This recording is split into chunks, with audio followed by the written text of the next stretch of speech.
Бортигийн хувьд бол улсын их хурлын 2023 оны 7 дугаар сарын 6-ны өдрийн 63 дугаар тогтоолоор төр хороо байгуулсан. Эрдэнэс томлогоо компанитай холбогдох гэрээнүүдийг шалгасан. Тэр үед гудамжинд ямар ч чагсаал цуглаан бусныг та бүхэн сайн мэдж байгаа.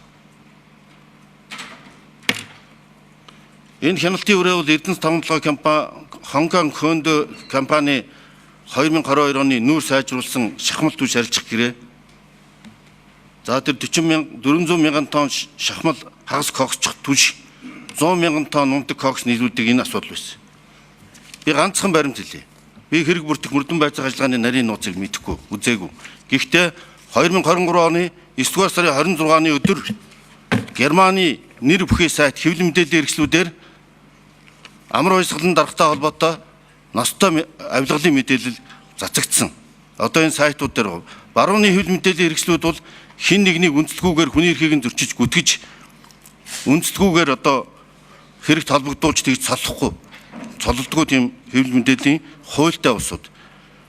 Энэ хэрвээ гүтгсэн байлаа гэхэд яагаад одоо энэ тэгээ холбогдсон байгаа үстэй.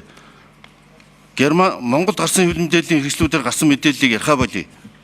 Харин баруунд гарсан хэвлэгдсэн энэ бүх материалуудыг яагаад одоо няцаалт өгөөгүй юм бэ? Эн чинь Монголд эдийгүй дэлхийд зарлагчлаа. Энийгээ няцаагаач л гэж байгаа. Нэр холбогдлоо л гэж би хэлсэн шүү. Шүүхээр гин буруутан тогтоогдоогүй хэнийг ч гин буруутаа тооцохгүй гэдэг заалт бол жирийн иргэнийг төрийн дарамтаас хамгаалсан заалт. Харин төрийн өндөр албан хаагчид бол жирийн иргэд биш, хувь хүн биш, төрийн нэр үндийг авч байгаа институт субъектууд учраас хэрвээ нэр холбогдсон бол энийгээ заавал шалгуулж нэрээ цэвэрлэх ёстой гэж үздэг улсын их хурлын гишүүний ёс зүйн дүрм улсын их хурлаар батлагдсан. Энэ бол төрийн нэр үндэ хамгаалах шаардлагатай гэсэн. Би зөвхөн сайтын мэдээлэл хэлээгүй. Нүүрсний сонсголын үеэр төр хорооноос гарсан дүгнэлтээр хууль хяналтын байгууллагаар шалгуулах шаардлагатай гэж дүгнэлт гарсан байна. Хоёрч одоо нотлох баримттай асуудлаар нүүрсний сонсгол гарсан.